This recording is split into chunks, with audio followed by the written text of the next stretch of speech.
महिलांक गर्जन रे कंपुची गांधी मार्ग शीत काकर को खातिर नकरी बसी रही हजार हजार महिला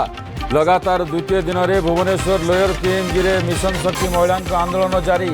10 दफा दाबी पूर्ण नहेले आंदोलन को तीव्र करने को चेतावनी आंदोलन को बीजेडी और कांग्रेस समर्थन। मिशन शक्ति को नहीं हुलस्थुल विधानसभा विरोधी शासक मुहांमुही नवीन कहले मिशन शक्ति महिला दरमा बंद पर होइछि षड्यंत्र पूर्व सरकार कहीं चुक्ति रिन्यू करनथिले कही टार्गेट कले कांग्रेस और बीजेपी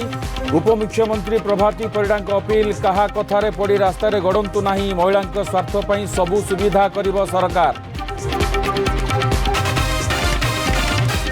बांग्लादेश रे हिंदू अत्याचार को विरोध भुवनेश्वर रे प्रतिवाद कले विभिन्न हिंदू संगठन